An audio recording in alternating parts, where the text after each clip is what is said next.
El chavismo declaró que el cargamento, que el barco que Estados Unidos dio de baja y mostró en sus videos no existía, que esos videos eran falsos y que fueron generados con inteligencia artificial. Pero ¿cómo llegamos a este punto de que el chavismo dice algo y escasos minutos después, incluso sus aliados internacionales dicen que eso sí ocurrió? ¿Cómo llegamos a este punto en el cual Nicolás Maduro, Diosdado Cabello, Jorge Rodríguez y toda la alta cúpula del chavismo pasaron de la bravuconería, de las amenazas, del hostigamiento, a este punto en el cual básicamente le están pidiendo cacao a Donald Trump y a los organismos internacionales?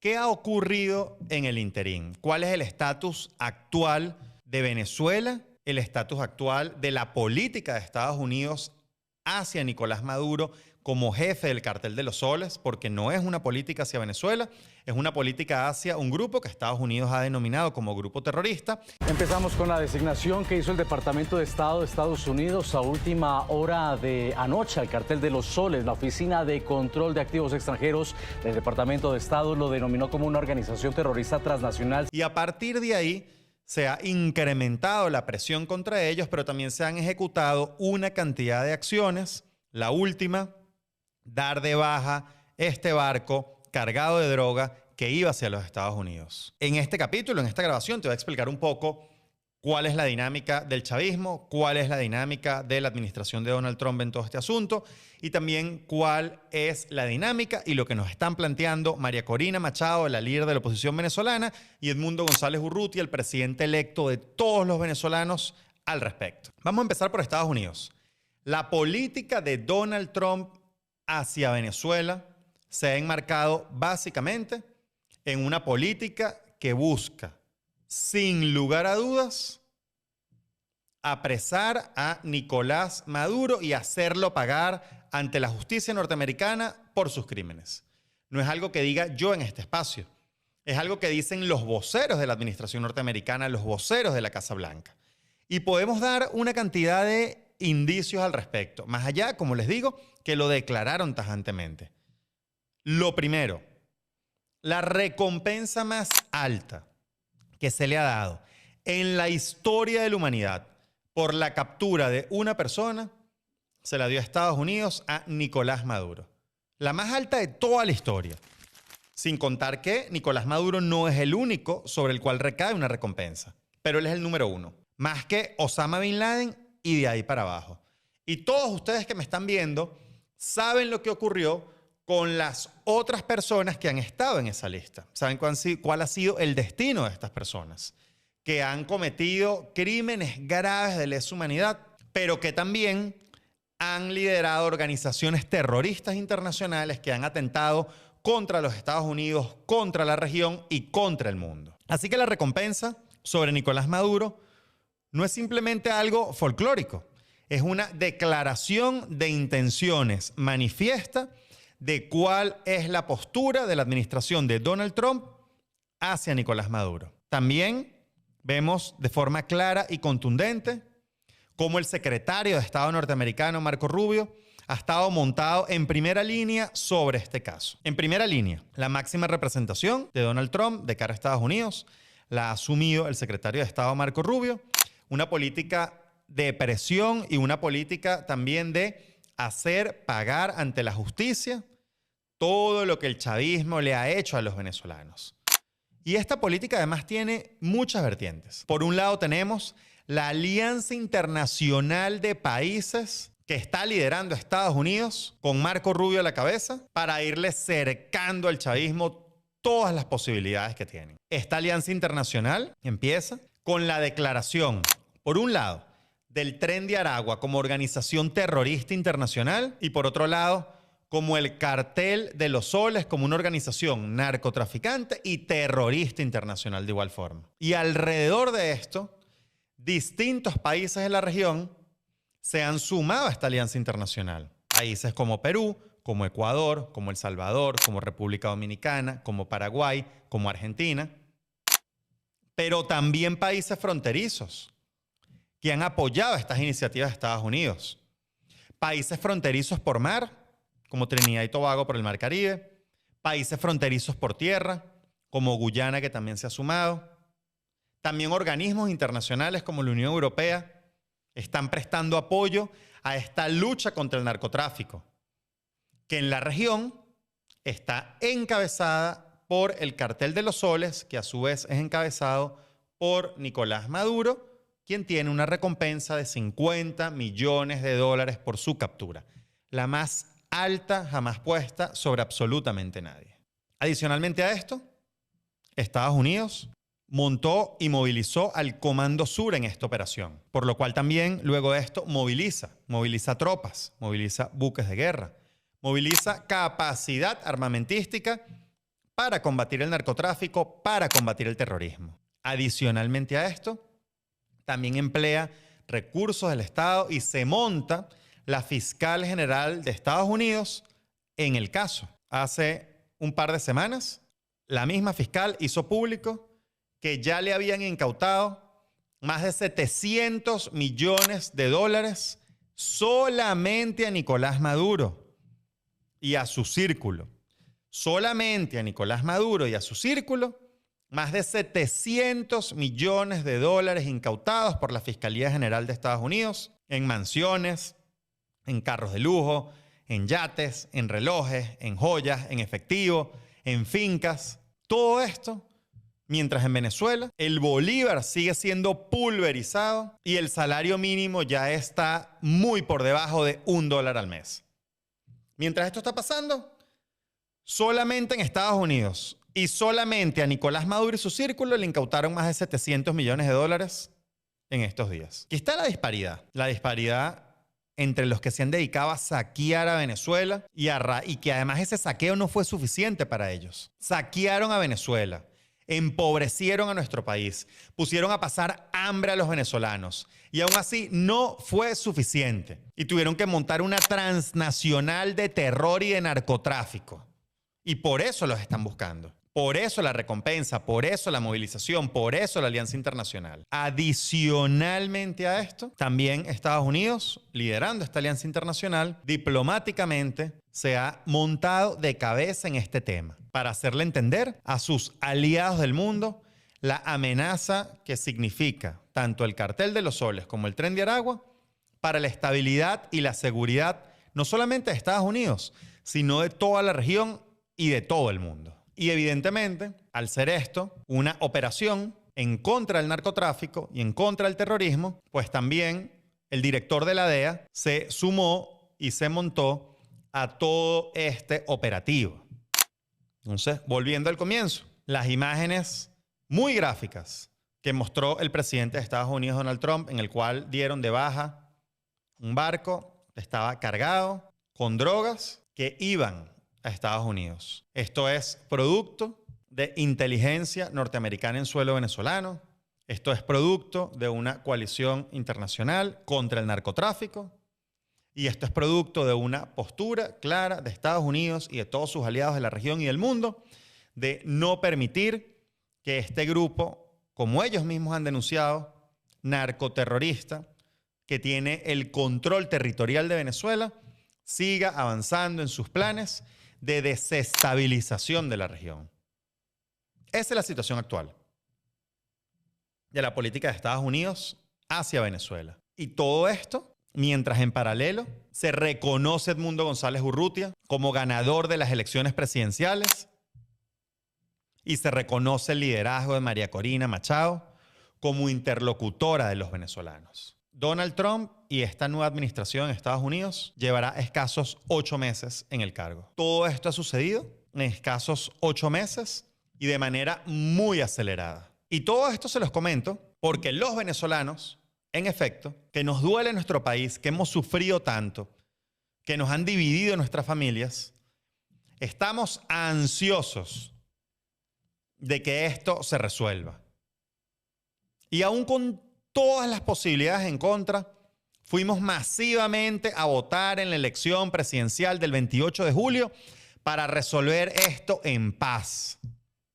Edmundo González Urrutia ganó con más del doble de los votos a Nicolás Maduro, con todas las trampas que pusieron, con toda la persecución, con todo el aparato gubernamental del chavismo montado para perseguir, reprimir, controlar, censurar a quienes nos oponemos a ellos. Con todo y eso, les dimos la mamá de las pelas. No dejaron votar a más de 5 millones de venezolanos en el extranjero. Y aún así, Edmundo González Urrutia sacó más del doble de los votos que ellos. Que si hubiesen dejado votar a esos más de 5 millones de venezolanos en el extranjero, Edmundo hubiese sobrepasado largamente los 10 millones de votos de los que tanto se llenó la boca el difunto y a los que nunca llegó.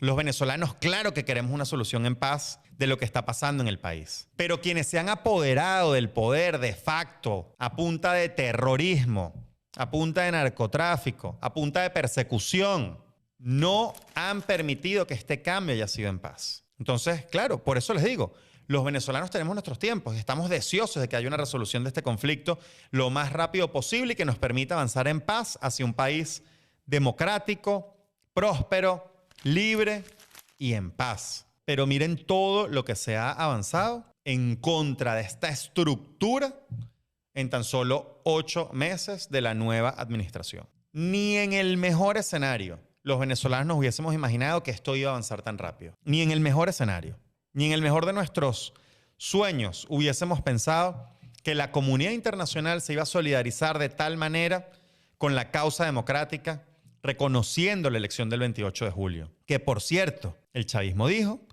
que iba a publicar las actas. Ya ha pasado más de un año y todavía no han publicado absolutamente nada. ¿Por qué? Porque las actas que tienen ellos son las mismas actas que tenemos nosotros y son las mismas actas que nosotros sí le hicimos públicas a todos los venezolanos. Ellos no van a publicar las actas que demuestran que no les queda y no les cree absolutamente nadie y que no son gobierno y que están ocupando por la fuerza la silla presidencial en Miraflores. ¿Qué ha hecho el chavismo y cuál ha sido la respuesta del chavismo ante este avance de esta alianza internacional para detener el cartel de los soles y para detener al Tren de Aragua? Ellos han actuado en varios terrenos. El primero, el obvio, el que tienen más a la mano, la represión interna. No ha parado, no se ha detenido por un solo momento las detenciones arbitrarias en el país. La cifra, los números de presos políticos en Venezuela, aunque te quieran vender otra cosa, siguen en aumento. Las desapariciones forzadas siguen en aumento. Hay personas que a día de hoy, al momento que estoy grabando esto, no se sabe dónde están. No les han dado fe de vida a sus familiares. Hay esposas de presos políticos, hay madres de presos políticos que solamente saben que sus esposos o sus hijos están vivos por la ropa sucia que les entregan en el SEBIN. Esa es la única fe de vida que tienen de sus familiares. Por otro lado, hay personas que siguen desaparecidas el día de hoy. No es que están encerradas en un calabozo y no les dejan y no les permiten visitas. ¿Qué hacen con decenas de presos políticos? Es que ni siquiera les han dicho dónde están. Personas que tienen días y hasta meses desaparecidos, sin información oficial de parte de quienes ocupan el poder en Miraflores, diciendo dónde están detenidos. Y la escalada de persecución aumentó, porque cuando no podían detener, cuando no podían secuestrar a algún dirigente que acompañaba a María Corina, que acompañaba a Edmundo González en el proceso, caso de Freddy Superlano o Roland Carreño, por ejemplo, líderes de la verdadera voluntad popular, que se mantuvo y se mantiene firme con María Corina Machado y con Edmundo González Urrutia. Están presos. Caso de Juan Pablo Guanipa, líder del verdadero Primero Justicia, que se mantuvo y se mantiene firme con Edmundo González Urrutia y María Corina Machado. Preso. Biagio Pilieri. Preso. Pero es que cuando no lograron apresar al dirigente, fueron contra su familia. El yerno de Edmundo González, preso. Acaban de detener al padre de Marcos Velasco, también dirigente de 20 Venezuela y del equipo operativo de María Corina Machado. Entonces, lo primero que hace el chavismo, ante todas estas arremetidas y ante toda esta alianza internacional, que les toca su bolsillo, porque les toca el negocio, es ir contra los venezolanos, que además lo dicen, lo hacen, pero además lo anuncian. En el psicoterror que le quieren meter a los venezolanos, lo anuncian, lo dicen públicamente, porque por todos los medios de comunicación porque ellos tienen el control de todos los medios de comunicación que transmiten en Venezuela, y por eso este tipo de espacios son tan importantes, y por eso les pedimos siempre que nos ayuden a compartir este contenido y a difundirlo por todas partes para que la gente se pueda informar de lo que de verdad está sucediendo. Ellos, por todas sus plataformas dentro de Venezuela, lo han dicho una y otra vez claramente, que si se forma un movimiento internacional contra ellos, ellos no lo van a dudar y no lo van a pensar para atacar a los venezolanos, para ir en contra del equipo de Edmundo González Urrutia, para ir en contra de María Corina Machado y para ir en contra de los que los apoyamos mayoritariamente. Es decir, ir en contra del 85% del país que queremos un cambio democrático en Venezuela. Pero la persecución no se queda solamente en los dirigentes de alto nivel que apoyan a Edmundo González Urrutia y a María Corina Machado. La persecución no se queda solamente en los venezolanos que apoyamos a Edmundo González Urrutia en la elección presidencial. La persecución se amplía. Se amplía a defensores de derechos humanos, como Javier Tarazona, como Jesús Armas. La persecución se amplía a ciudadanos de otra nacionalidad, como Rocío San Miguel, española, venezolana española, que siguen los calabozos en Venezuela y que el gobierno de España no se ha montado efectivamente a liberarla. Porque el gobierno de Estados Unidos, antes de avanzar con todo esto, que yo no sé si ustedes lo recuerdan, porque el chavismo lo vendió como una victoria, mandó a una persona, a Grenell, a negociar con el chavismo en Venezuela la liberación de los ciudadanos americanos presos. Y cuando el chavismo se quedó sin gringos para presionar a Trump, es que empezó todo esto. ¿Qué pasa con los otros países del mundo? El chavismo es el régimen que tiene más presos políticos de otras nacionalidades en el mundo entero. ¿Qué están haciendo los otros países al respecto? ¿Por qué Colombia y España, que tienen decenas de presos políticos en Venezuela, no se han pronunciado por sus nacionales? No se han montado en una campaña seria para liberarlos. No han activado su aparato diplomático y no diplomático para apoyar las acciones contra quienes ocupan el poder en Venezuela. ¿Cuál es el trasfondo detrás de esto? Y eso no es una pregunta que tenemos que hacernos solo los venezolanos. También los españoles, también los colombianos tienen que hacérsela. ¿Por qué sus gobernantes no los defienden como debería ser? ¿O es que acaso los negocios que han saltado a la vista y que han sido escándalos tanto en España como en Colombia son más importantes para los gobernantes de ese país que sus nacionales? Y luego de eso, el chavismo también se ha montado en una persecución contra militares, evidentemente, porque ven fantasmas en todos lados, porque recordemos que Edmundo González Urrutia ganó en los centros de votación donde votaba la familia militar, ganó. Es decir, la familia militar en Venezuela también votó mayoritariamente por Edmundo González Urrutia. Como lo ha dicho María Corina muchas veces, la interlocución está y existe. Y los militares venezolanos también quieren salir de esto. Porque también sufren, ¿vale? Porque también tienen familias, porque también tienen que hacer mercado. Y porque ellos no se ven reflejados en esos carteles de recompensa que le pone Estados Unidos a los jefes del cartel o a los jefes del tren. Entonces el chavismo también avanza en la persecución contra militares venezolanos dentro de Venezuela, porque le tienen miedo hasta su sombra. También avanza en la persecución contra chavistas dentro de Venezuela, disidentes que forman parte de otras organizaciones políticas o de organizaciones políticas que hasta hace poco eran aliadas, como el Partido Comunista de Venezuela, pero también disidentes internos que siguen siendo parte del PSUV. Ministros, Elías Agua, perseguidos, ellos, su familia, su entorno, sus círculos, porque los que están en Miraflores no creen en nadie y ven fantasmas en todos lados. Entonces, eso también se está quebrando, también se está cayendo. Y es normal, porque Venezuela, como está planteada el día de hoy, por quienes ocupan ilegalmente el poder, no es viable para nadie. No es viable para la inmensa mayoría de los venezolanos, pero es que tampoco es viable para el poco chavismo que queda en el país. Y ellos son los primeros que quieren salir de esto, que quieren vivir en democracia.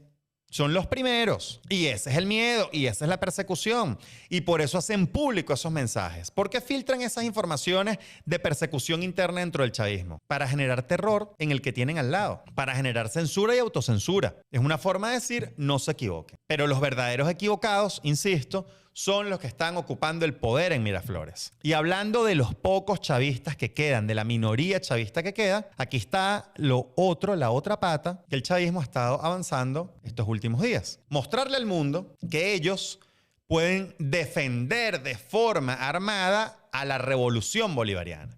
¿Qué es la revolución bolivariana? Nicolás Maduro y los que lo secundan ahí en Miraflores. ¿Por qué? Porque la alianza internacional que se montó no es contra Venezuela, es contra Nicolás Maduro y los que lo secundan en Miraflores. Entonces te vienen con el cuento, no solamente el cuento, los videos, las producciones cinematográficas al más puro estilo de una comedia barata de Netflix. Te vienen con el cuento de que ellos están formando y tienen más de 4 millones de milicianos en Venezuela dispuestos a defender a Nicolás Maduro. ¿Quién se va a creer que hay más de 4 millones de venezolanos dispuestos a defender a Nicolás Maduro cuando ni siquiera sacó 4 millones de votos en la elección presidencial?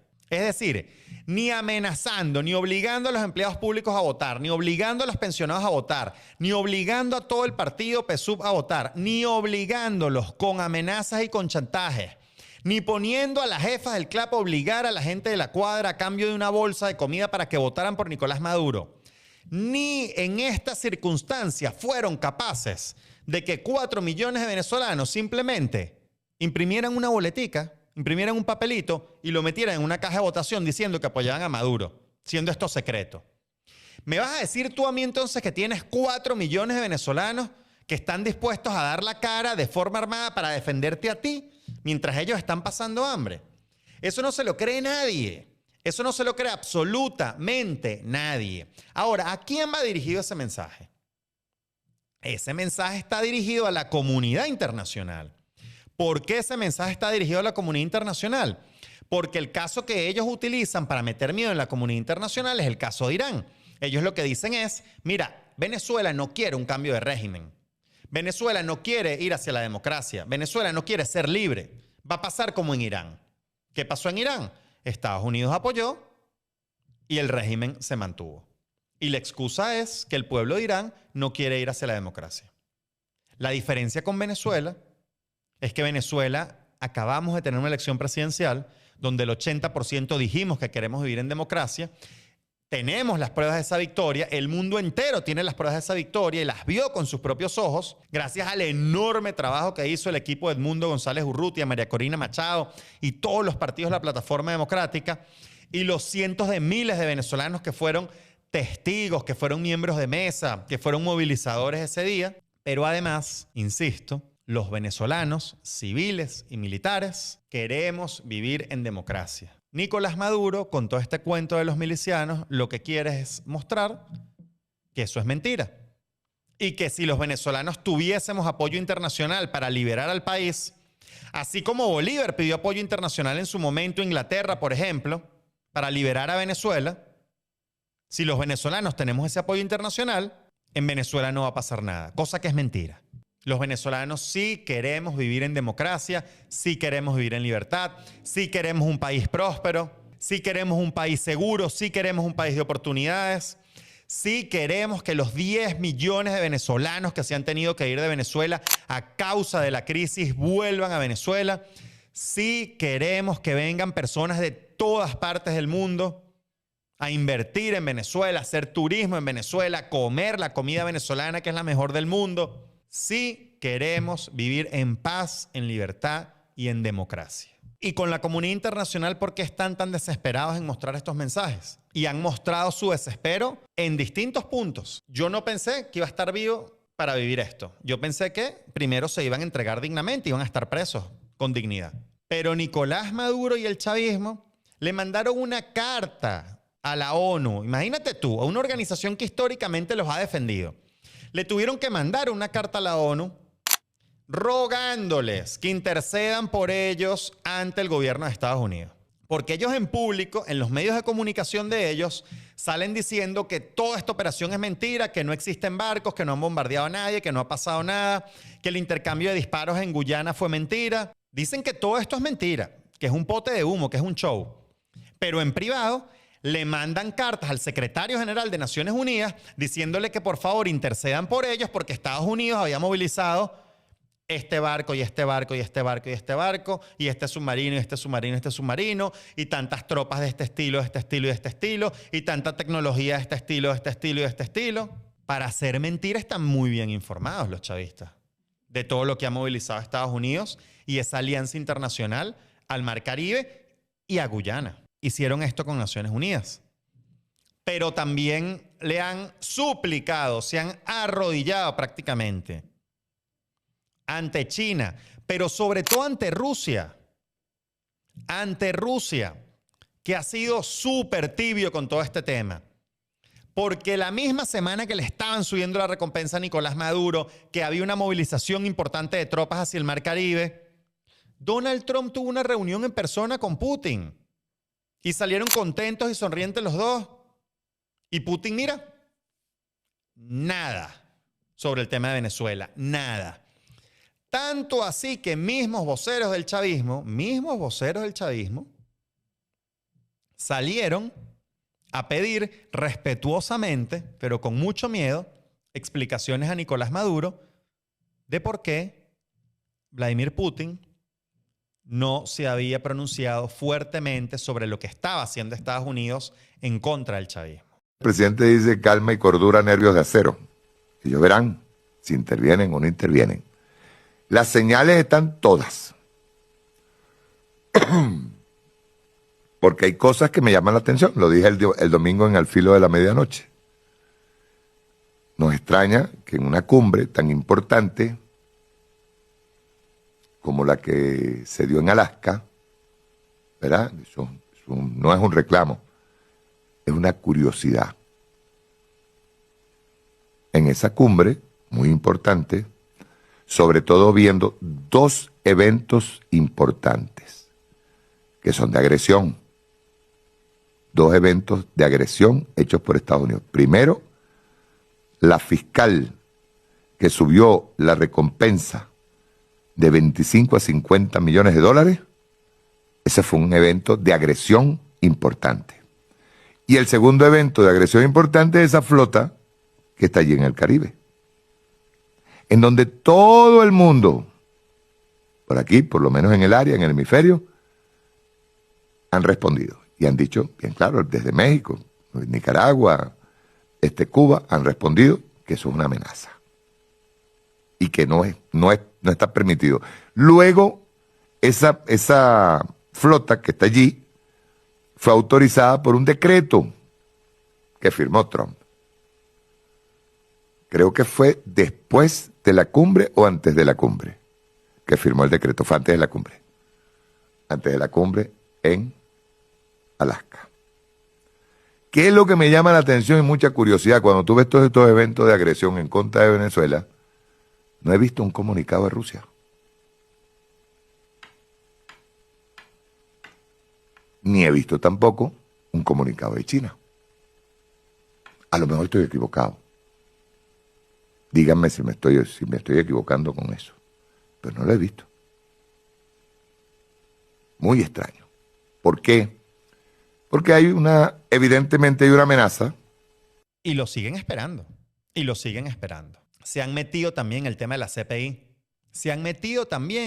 la CPI. Karim Khan ya está sustituido. El caso de Venezuela en la CPI sigue avanzando. Se esperan órdenes de captura en los próximos meses. Si es que ya no existen.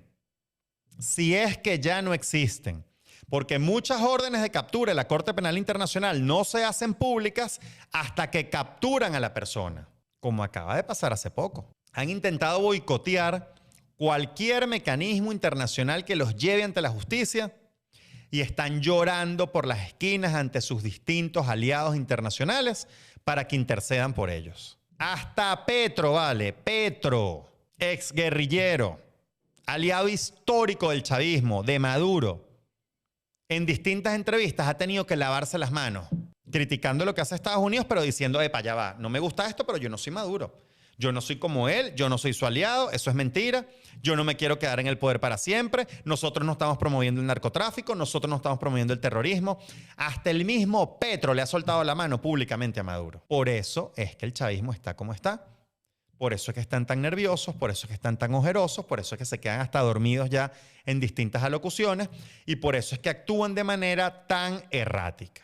Como no les quedan prácticamente chavistas que los defiendan, pues les ha tocado ir metiendo mano, y me voy a permitir el término, a muchos falsos opositores. Y digo que me voy a permitir el término porque María Corina nos ha dicho muchas veces que dejemos de decir que somos oposición, que nosotros somos un gobierno electo empujando una salida a quienes usurpan hoy el poder, que yo estoy completamente de acuerdo con María Corina. Pero voy a hablar de falsa oposición al chavismo para plantearlo en esos temas. Como el chavismo no tiene quien los defienda, o ya no les queda prácticamente nadie que los defienda, ha buscado a personas de distintos perfiles que en algún momento se les opusieron para ponerlas hoy a defenderlos. Está el caso de Enrique Capriles Radonsky, que es el más emblemático porque fue 2 veces candidato presidencial. La segunda elección presidencial, por cierto, la ganó y no la defendió. Tanto así la ganó que luego los organismos internacionales se pronunciaron a favor de él y a favor de su caso y no la defendió, que ha pasado de hablar del cartel de los soles muy duramente a ahora decir que él no sabe si eso existe, que eso puede que sea un engaño de Estados Unidos y que hay que mostrar las pruebas al respecto. Cuando él era uno de los principales que denunciaba lo que estaba pasando. Venezolanos tenemos un narcogobierno, un narcoestado, ¿no? Que hay ahí en la cúpula del PSUV, narcotraficantes y corruptos. ¿Qué pasó por el camino? No lo sabemos. Pero sí es verdad que Enrique se ha dedicado sistemáticamente a boicotear a quienes han intentado que Venezuela avance hacia la democracia cuando él no ha sido quien lo lidera.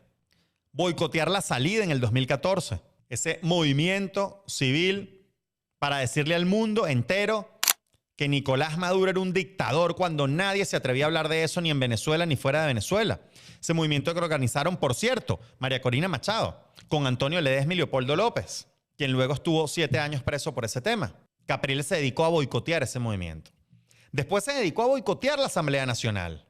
Se dedicó a boicotear el referéndum revocatorio. Y se ha dedicado a boicotear cualquier esfuerzo que ha existido para avanzar hacia la democracia si él no es el que lo lidera. El cartel de los soles es una acusación muy grave que pienso que los Estados Unidos tienen que mostrar las pruebas. Eso está pasando hoy en día. Pero no solo Capriles, insisto, que es una cara muy emblemática que la gente reconoce. También hay muchos supuestos defensores de derechos humanos que se han dedicado a boicotear lo que está pasando hoy en día en Venezuela, a boicotear este tránsito hacia la democracia que todos queremos que suceda. Supuestos defensores de derechos humanos que rechazaron más a los detenidos del Tren de Aragua en El Salvador, rechazaron más ese proceso que lo que rechazan que haya presos políticos en Venezuela. Hay organizaciones de derechos humanos que supuestamente defienden los derechos humanos a nivel mundial, pero en particular de los venezolanos, que se han dedicado mucho más a denunciar lo que pasa en otros países que lo que pasa en Venezuela, que no alzan la voz por los miles de presos políticos que hay en calabozos venezolanos, que no alzan la voz por las desapariciones forzosas que hay en Venezuela, que no alzan la voz por los millones de venezolanos dentro del país que están pasando hambre, pero que sí alzan la voz cada vez que Trump o el que sea dice, capturamos a alguien del Tren de Aragua. Capturamos a alguien del Tren de Aragua. Ahí sí, saltan todos. ¿Quién les paga a estas organizaciones? Porque o les pagan o reciben un beneficio económico por eso, o no le duelen los venezolanos. Esas son las 2 opciones, que no lo descarto. Yo no sé si les pagan o no les pagan, pero si no les pagan, no le duelen los venezolanos, sin lugar a dudas. Y en cualquiera de los 2 casos, muy defensoras de derechos humanos no son.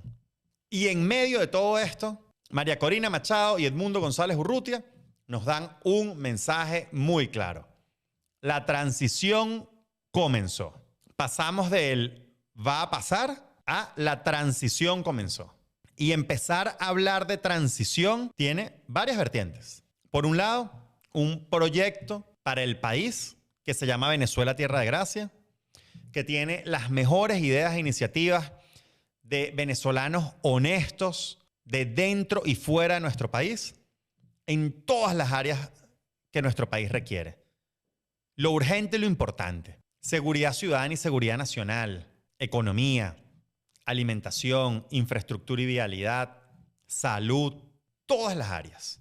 Tecnología, energía, todo, como ha dicho María Corina, con los mejores profesionales, los más preparados, pero también los más honestos. Porque si en algo, en muchas cosas, comparto plena visión con María Corina, pero si en algo en particular yo te pudiera decir de cara a la Venezuela que viene, estoy enamorado de la propuesta, es que se empiece hablando de moralidad y honestidad. Porque a los venezolanos nos ha hecho demasiado daño la corrupción, la inmoralidad, la opacidad, la deshonestidad. Entonces, para nosotros es igualmente importante que quienes van a llevar adelante ese plan, que cuando María Corina y Edmundo González Urrutia hablan esa convocatoria enorme para los venezolanos que están dentro del país y los que están fuera, para que se sumen a ese gobierno de transición que le abrirá las puertas al futuro de nuestro país, para que se sumen en todas las áreas, Porque hay muchos funcionarios que hoy están en la administración pública que son gente buena, gente preparada y gente decente y que van a estar en la Venezuela democrática, sin lugar a dudas. Pero también hay mucha gente que hoy por hoy no está en esa administración pública y que lo va a estar. Y a mí me parece maravilloso que aparte del conocimiento técnico, del conocimiento administrativo, también sean personas que se les vea su valor, su moral, su honestidad. Esto me parece clave para la Venezuela del mañana, porque yo estoy convencido de que vamos a pasar a ser un país democrático, de que vamos a transitar hacia la libertad de nuestro país, pero también estoy convencido que el talento sobra en Venezuela. Y por eso los mejores hombres y mujeres, los más talentosos, pero también los más honestos, son los que tienen que sacar a Venezuela adelante. Y en paralelo a este plan, pues hay que generar un marco institucional para esto, que ya se está trabajando. ¿Y qué es lo primero que va a necesitar Venezuela al momento de la libertad para pasar a la democracia? Un presidente. El presidente ya lo elegimos en una votación masiva, Edmundo González Urrutia. Pero ese presidente tiene que juramentarse como tal. ¿Quién juramenta al presidente de Venezuela? La Asamblea Nacional. ¿Qué asamblea lo va a juramentar? ¿La de Jorge Rodríguez? No. Y por eso Estados Unidos acaba de sacar también un comunicado hace par de días diciendo que la autoridad legítima como Asamblea Nacional en Venezuela es la Asamblea Nacional del 2015, donde están representados los partidos de la plataforma unitaria, donde están representados los partidos que acompañan a Edmundo González Urrutia, que acompañan la ruta por la libertad y la democracia de Venezuela. Esta Asamblea Nacional va a tener las competencias legales al alcanzar la libertad para poder juramentar a Edmundo González Urrutia como presidente de Venezuela. Esa misma Asamblea Nacional, que con sus luces y sus sombras, a día de hoy, es la que ha estado legalmente protegiendo los activos de Venezuela. Que como yo hablé con Horacio Medina, también en este espacio, el presidente de PDVSA ad hoc, si no han visto esta conversación, los invito a verla en este mismo canal.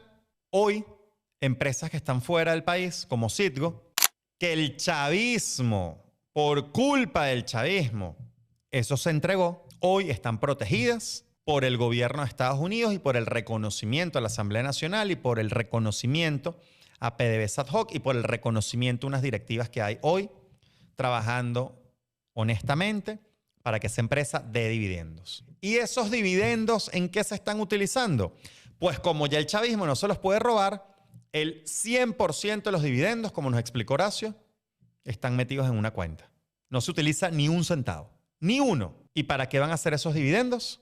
Y hablo de dividendos luego de pagar personal para subir la productividad y luego de pagar deuda que el chavismo le metió a Citgo para rumbearse esos reales, ¿vale? Esos dividendos que están ahí se van a utilizar, entre otras muchas cosas, para la reconstrucción de Venezuela. Porque cuando logremos establecer una democracia en nuestro país, todo ese dinero congelado que hay en el mundo, producto de la corrupción del chavismo, va a poderse reinvertir en Venezuela. Y a mí me gustaría, y con esto voy cerrando este episodio, convencido además, como les digo, de que Venezuela será libre, será democrática y será próspera. Me gustaría además que en ese nuevo país libre y democrático, no solamente vengan a Venezuela los capitales venezolanos que están en el extranjero. No solamente venga a Venezuela capital extranjero. No solamente venga a Venezuela capital de organismos multilaterales que van a querer ayudar a que Venezuela salga adelante. no solamente vengan a Venezuela los capitales congelados en otros países para que el chavismo no se los robe. Yo también quiero, como venezolano, que los capitales producto de la corrupción, como los 700 millones de dólares que le acaban de incautar a Maduro y a su combo en Estados Unidos, que esos capitales de los testaferros, de la hija del general, del amante de no sé quiéncito, que esos capitales también vuelvan a Venezuela, vuelvan a ser parte de la reconstrucción de nuestro país y vuelvan a los venezolanos. Porque eso no puede quedar impune, porque son 26 años de saqueo a nuestro país. Son 26 años del peor robo de la historia moderna en el mundo entero. Yo quisiera que esos capitales venezolanos que están fuera del país, producto de la corrupción, vayan a Venezuela. Porque no es justo que la hija de un enchufado esté estudiando en la mejor universidad de Nueva York o de Londres, mientras las escuelas públicas se caen en Venezuela y los niños más pobres de nuestro país no puedan ir al colegio porque tengan hambre, o porque solamente den 2 días a la semana den clases en el colegio, o porque los maestros venezolanos estén ganando menos de $10 al mes en el mejor de los casos. Eso no es justo. No es justo que un testaferro de algún alto funcionario chavista se atienda en las mejores clínicas del mundo, o incluso tenga clínicas propias en muchos países del mundo, producto del dinero robado y saqueado a los venezolanos, mientras en Venezuela no hay ni siquiera insumos médicos para atender a la gente. Que en los hospitales públicos los venezolanos tengan que ir con sus propios insumos para poder ser atendidos. Esto no se puede permitir más. Así que, como dice María Corina, es tiempo de una nueva Venezuela, una Venezuela que sea económicamente pujante, que sea libre, que esté abierta a los capitales extranjeros y que defienda el capital nacional, pero sobre todo que reine la honestidad, la transparencia y esa buena energía que tanto nos caracteriza a todos los venezolanos. Así que sin más, los invito a suscribirse, a comentarme este video, qué les pareció, qué otros temas quieren que tratemos, y los veo, en próximos videos en los cuales seguiremos anunciando la realidad actual de Venezuela y de los venezolanos en Venezuela y alrededor del mundo. Se les quiere, bendiciones para ustedes y para su familia, y nos vemos muy pronto en una Venezuela libre y democrática. Chao, chao.